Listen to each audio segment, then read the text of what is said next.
আমার নবী রূহের জগতের জন্য রহমত, দুনিয়ার জগতের জন্য নবী রহমত, কবর জগতের জন্য আমার নবী রহমত, হাসরের ময়দানের জন্য আমার নবী রহমত, জান্নাত ও জাহান্নামের বেলা আমার নবী রহমত। নবী মক্কা নগরীতে আসছেন, রহমতের বাড়ি ধারা শুরু হয়ে গেল। যেই মানুষগুলো এত চরিত্রহীন, যেই বাইতুল্লাহর দিকে শুধু নজর দিয়ে তাকায় থাকবে, কিছু বলবে না, এরপরও শুধু সওয়াব লেখা হবে। এত একটা দামি বাইতুল্লাহ ঘর, যেই ঘরের আঙ্গিনায় 1 রাকাত নামাজ পড়লে কত সওয়াব, 1 লক্ষ রাকাত নামাজের সওয়াব। এত দামি একটা ঘর, ওই ঘরের মধ্যে মানুষগুলো এত খারাপ। ঘরের ভেতরে 360টা মূর্তি টানাইয়া নারী আর পুরুষ উলঙ্গ হইয়া একত্রে বাইতুল্লাহ তাওয়াফ করে, কত খারাপ। এই মানুষগুলো এত খারাপ, নিজের কলিজার আপন কন্যাকে জিন্দা হত্যা করে বাবা হইয়া, লজ্জায় মাথা উঁচু করে না, পাথর চাপা দিয়ে মেরে ফেলে নিজের আপন মেয়ে। এতটাই খারাপ। মাত্র 13 বছরের ব্যবধানে ওই মানুষগুলোকে রহমতের নবীর সোহবতে এরা এত দামি হয়ে গেল। আল্লাহ জিব্রাইল আমিনকে পাঠায় কয়, লিস্টি দিলাম, নবীরে গিয়া দাও। এই লিস্টির ভিতরে 10 জনের নাম আছে, এদেরকে জানায়া দেওয়ারা বিনা হিসাবে জান্নাতি। এই মানুষই মাত্র 13 বছরের ব্যবধান, রসুলের মেহনত। এত বড় চরিত্রহীন মানুষ, এদেরকে স্বর্ণের মানুষ বানাইতে আমার নবীর কোনোদিন একটা গালি দেওয়া লাগে নাই, চোখের গরমও দেখান নাই, আমার নবী গালির কোনো জবাবও দেন নাই, একটা বেতের বাড়িও দেন নাই। অথচ লিস্টি আইসা গেছে আরশে আজিম থেকে এরা জান্নাতি। আল্লাহ জানায় দেন, রাদিয়াল্লাহু আনহুম ওয়া রাদু আন। ও নবী, আপনার সোহবতে যারা আসছে এরা সাহাবা, এদেরকে আমি আল্লাহ এত খুশি হয়ে গেলাম এদের উপর, এরাও আমার উপরে খুশি, আমিও খুশি। আমি আল্লাহ এদের জান্নাতি বলে ঘোষণা দিয়া দিলাম। কিন্তু 1500 বছর পর আজ আমার সমাজের ভেতরে অনেকে সাহাবায়ে কেরামদের নিয়ে সমালোচনা করে, লেখার মাধ্যমে, বলার মাধ্যমে। আল্লাহর কসম 1 বার, আল্লাহর কসম 2 বার, আল্লাহর কসম 3 বার, ওয়াল্লাহি বিল্লাহি তাল্লাহি, যারা সাহাবায়ে কেরামের বিরুদ্ধে লেখালেখি করবে, ইশারা ইঙ্গিতে আর যারা বক্তব্য দিবে, 3 বার কসম করে বললাম, এরা ইসলামের দুশমন, এরা রসুলের দুশমন, এরা ভণ্ড। এদেরকে যারা ভণ্ড বলবে না, তারাও ভণ্ড। বলবেন এই জমিনে কি সাহাবাদের বিরোধিতা করার কেউ আছে? নাই? আরে বড় এক মুফতি সাহেব, হিসাব মুফতি সাহেব বলে ওমরে ফারুক সাহাবী ভণ্ড। আছেন কোন দেশে? খবর নাই। সাবধান, আমার নবী রহমতের নবী। কেমন রহমতের নবী আমার নবী, আলাদা আলাদা সিস্টেমে রহমত। দুনিয়াতে আমার নবী মুমিনের জন্য যেমন রহমত, বেঈমানের জন্য তেমন রহমত। আমার নবী দুনিয়ার জমিনে পুরুষের জন্য যেমন রহমত, নারীদের জন্য আলাদা রহমত। আমার নবী যেমন মানুষের জন্য রহমত, তেমন জঙ্গলের প্রাণীদের জন্য রহমত। আমার নবী জঙ্গলার প্রাণীদের জন্য যেমন রহমত, সমুদ্রের প্রাণী মাছের জন্য নবী তেমন রহমত।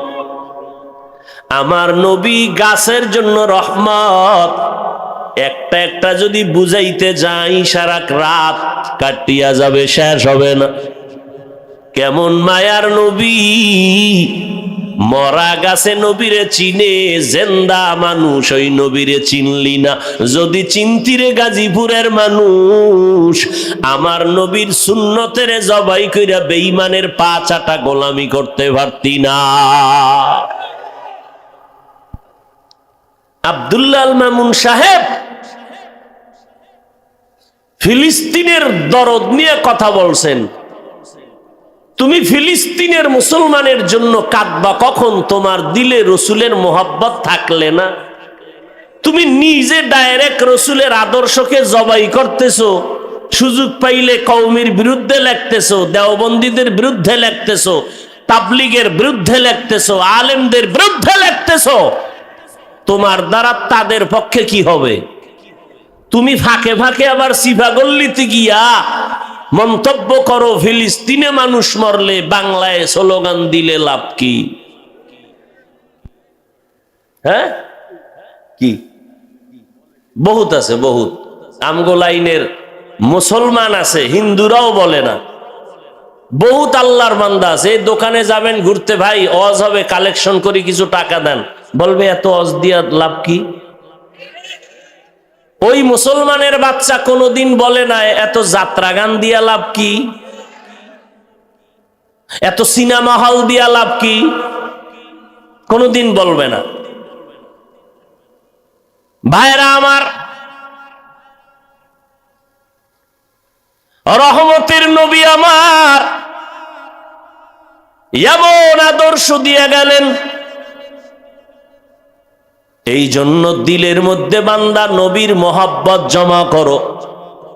শুরুতেই কিন্তু বলছি, নবীর আদর্শ না মানলেও আগ্রহ তৈরি করো, বিদ্রোহী যেন না হই।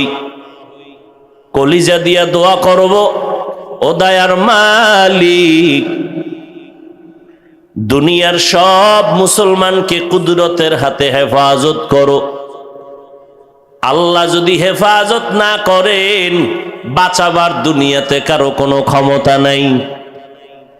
এরে নবীর আশিক উম্মতের দল, সাবধান,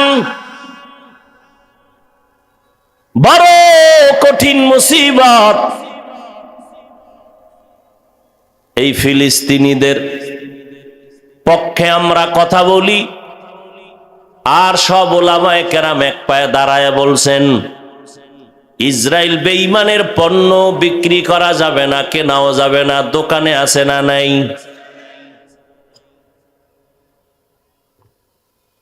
ও আল্লাহর গোলাম, এজন্য আমরা বয়ান বন্ধ করে দিব না। আমাদের বলার দায়িত্ব বলবো, যাকে বুঝানোর দায়িত্ব বুঝাবো। কে মানবে কি মানবে না সেটা তার ব্যাপার, আর আল্লাহর ফয়সালা। এরে নবীর আশিক উম্মতের দল, ওই নবী রেখে যাওয়া সুন্নতের আদর্শ হিন্দু, বৌদ্ধ, ইহুদি, খ্রিস্টানরা পালন করবে না, মুসলমানরাই পালন করবে। আর সেই পালনের ব্যাপারে অন্তরে আগ্রহ তৈরি করার জন্যই আলেমদের মেহনত, দিন নাই রাত নাই, খানা নাই ঘুম নাই। তাবলিগলারা দৌড়ায়, পীর সাহেবরা দৌড়ায় মুসলমানের পিছনে, দাওয়াতের পিছনে। ও আল্লাহর বান্দা, কেউ বলে না আমার দলে আসো, সবাই বলে মদিনাওয়ালা নবীর আদর্শের মালা গলায় লাগাও।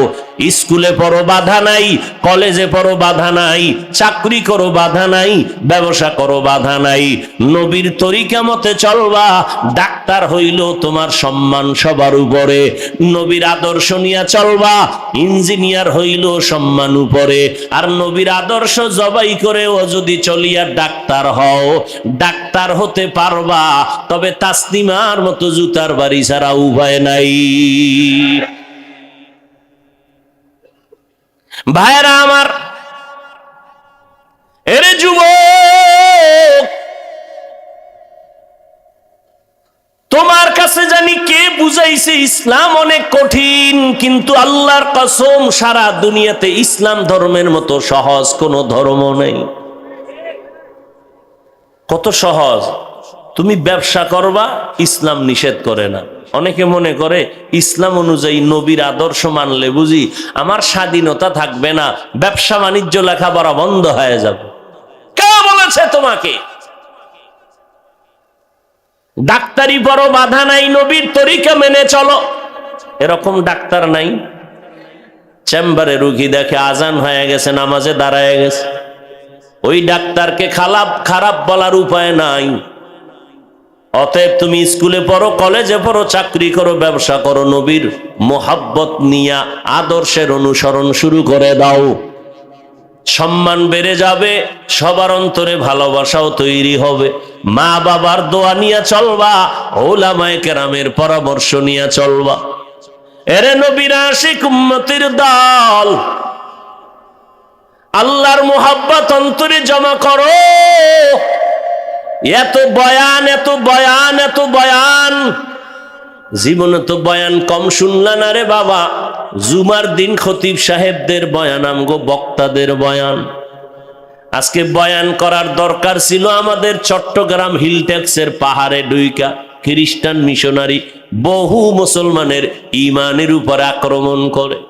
আজকে বয়ান করা দরকার পঞ্চগড়ে, যেখানে টাকার লোভানক দৃষ্টিতে ফালাইয়া বহু মুসলমানকে কাদিয়ানি বানানো হচ্ছে। কিন্তু কই মুসলমানের পিছনে 12 মাস দৌড়াইতে দৌড়াইতে না খাওয়ার টাইম আছে, না ঘুমের টাইম আছে, এরপরেও ফলাফল জিরো। এত চিল্লাইয়া কত বিনয়ী হইয়া কথা বলি, মনে হয় জানো তোমার টাকার কেনা গোলাম আমি। এরপর দুই একটা কথা উঁচু কণ্ঠে হলো কিনা বারবার ক্ষমা চাই, মোনাজাতে আল্লাহর কাছে মাপ চাই। কিন্তু কি লাভ? বয়ানের আগেও দেখি আল্লাহর বান্দা বিড়ি টানে, মোনাজাতের পরেও বিড়ি টানে। এরকম আশেক নাই কেউ? তাই কি মোনাজাত দিয়েই রাস্তায় গিয়ে বিড়ি, মোনাজাতে কি বিড়ি চাইছে নি? একটু চিন্তা করা দরকার। মানুষের তো একটা লজ্জা থাকারও দরকার। ফ্যান্ডেল থেকে মোনাজাতটা দিয়েই বাইরে গিয়ে বিড়ি, টুপিটা পকেটে। আল্লাহ হেদায়াত দান করুন। তারপরও আমাদের কথা কি বন্ধ হবে? কথা আমরা চালায় যাব, সংখ্যায় বেশি না হোক। সিলেটের জমিনকে বিজয় করার জন্য তো আর বেতের বাড়ি লাগে নাই, এক শাহজালাল যথেষ্ট হয়ে গেছে। আমার মাওলার রহমত, তাহাজ্জুদের কান্না, ফজরের আজানের ধ্বনি। এরে নবীর উম্মতের দল, এখন থেকে তৈরি হয়ে যাও রে যুবক। মনে করিও না ফিলিস্তিনের উপরে বুঝি বেঈমানের আক্রমণ, না। গোটা দুনিয়ার বেঈমানের টার্গেট হলো গোটা দুনিয়ার মুসলমান উম্মত। সারা দুনিয়ার মুসলমানকে টার্গেটে রেখেছে বেঈমান।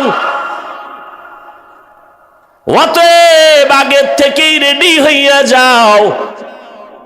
পারলে কাফনের কাপড় কিনে নাও, না হয় সাদা জামা কাপড় পরে থাকো। যেখানে ডাক আসবে দিনের জন্য হাজির হয়ে যাব। কোনো প্রশ্ন করা যাবে না। দিনের জন্য, কোনো ব্যক্তির জন্য না, আল্লাহর জন্য, রসুলের আদর্শের জন্য। যেখানে ডাক আসবে, যখন আসবে, তখন সেখানে হাজির ইনশাআল্লাহ। অতএব ভাই, তোমরা স্কুলে পড়ো রে যুবক। মা বাবার দোয়া নিয়ে সামনে আগাও, উলামায়ে কেরামের পরামর্শ নিয়ে সামনে আগাও। মানুষের সাথে ভালো আচরণ করো, জবানটাকে কন্ট্রোল করো। মা বাবার দোয়া ছাড়া কোনোদিন সফল হতে পারবা না। উলামায়ে কেরামের পরামর্শ না নিয়ে দিনের পথে আগাইতে পারবা না। অতএব এখন থেকে তওবা করে নাও।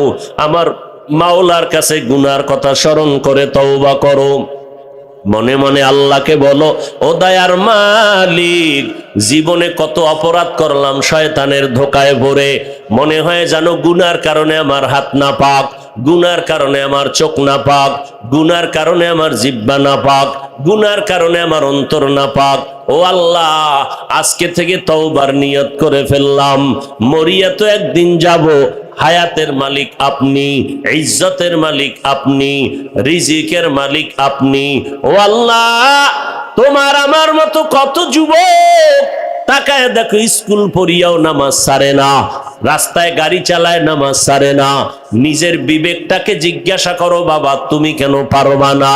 ও বুড়া বাবাজিরা, আপনার মতো কত বুড়া মানুষ হাতের মধ্যে লাঠি নিয়া মসজিদে গিয়া 5 বেলার নামাজ পড়ে, আপনারা কেন পারবেন না? পর্দার আড়ালের আম্মা জানেরা, আপনাদের এত সম্মান আল্লাহ দান করেছেন, কিয়ামত পর্যন্ত নতুন ভাবে কেউ আর আলাদা সম্মান দিতে পারবে না। আল্লাহ এত ইজ্জত দিছেন, কেউ যদি চালাকি কইরা আলাদা ভাবে নারীর সম্মান দিতে চায়, নারীর সম্মান হবে না, বরং হবে নারীরা আরো অপমান। কারণ আমার আল্লাহ আলিমুল গায়বি ওয়াস শাহাদা, নবীর মাধ্যমে সম্মান দিয়েছেন এত বেশি, যে কারণে কিয়ামত পর্যন্ত নারী সম্মানের জায়গায় থাকবে, কোনদিন সম্মান নষ্ট হবে না। এরে আম্মা জান, আপনার মতো কত মা 5 ওয়াক্ত নামাজ পড়ে, স্বামীর মাল হেফাজত করে, সন্তানকে আদর্শওয়ালা বানানোর চেষ্টা করে, আপনি কেন পারবেন না? ও যুবকেরা, মা বাবার দোয়া নিয়ে আগাও, আল্লাহকে মনে মনে ডেকে ডেকে বলো, আল্লাহ যতদিন নামাজ ছেড়ে দিলাম, আজকে থেকে নামাজ ছাড়বো না, মা বাবাকে কোনোদিন কষ্ট দিব না, উলামায়ে কেরামের পরামর্শ নিয়ে চলবো, মা বাবার দোয়া নিয়ে চলবো, নবীজির তরিকার উপরে চলার চেষ্টা করব, সুন্নাত অনুযায়ী চলবো। ও আল্লাহ, দিনের জন্য জীবনটাকে আগায় দিব রে আল্লাহ। আল্লাহর কাছে যদি বলার মতো বলতে পারো, এক ফোঁটা চোখের পানিও যদি ছাড়তে পারো, তোমার 30, 40, 50 বছরের জীবনের গুনাহ আল্লাহ 1 সেকেন্ডে ক্ষমা করে দিবেন। ও আল্লাহর বান্দারা, তবে শুরুতেই কিন্তু বলেছিলাম, কপাল যদি পুড়িয়া যায়, নবীও বয়ান করলে হেদায়াতের কালেমা জবানে আসে না। আর কপাল যদি আল্লাহ খুলে দেয়, নবীর গর্দান কাটতে গিয়াও বান্দা কালেমা পড়ে নেয়। এই জমিনের মধ্যে ওই রকম কিছু কপাল পরা মানুষ থাকবে, হাজারো বয়ানে তাদের দিলটা নরম হবে না, চোখেও পানি আসবে না, ওই বয়ান শুনিয়া বান্দা তওবাও করবে না, বরং বাহিরে গিয়ে আরো সমালোচনা বাড়ায় দিবে। আর একদল আল্লাহর গোলাম গুনাহ নিয়ে ময়দানে ঢুকবে, হঠাৎ করিয়া মরণের কথা স্মরণ করবে, আর চোখের পানি ছেড়ে বলবে, আল্লাহ জীবনে তো অন্যায় কম করি নাই, আমার গুনার খবর আমার মা বাবা ভাই বোনেরা কেউ জানে না, যদি জানতো কেউ সম্মানে আগাইতো না রে আল্লাহ। আপনি জানার পরেও রাগ করে পানি বন্ধ করেন নাই, বাতাস বন্ধ করেন নাই।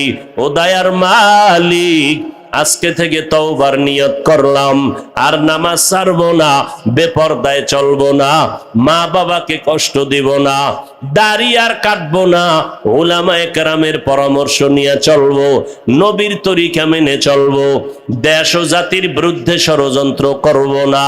তওবা করার মতো যদি নিয়ত হয়, অন্তরে যদি কোনো দুর্বলতা না থাকে, খাঁটি তওবার নিয়তে দুটো হাত আমরা আল্লাহকে দেখাইয়া দেই। আয় আল্লাহ, হাতগুলো কবুল করে নেন, তওবা কবুল করে নেন, তওবার উপরে মজবুত হইয়া চলার মতো তৌফিক দান করেন, আমিন। আলহামদুলিল্লাহি রাব্বিল আলামিন, ওয়াসসালাতু ওয়াসসালামু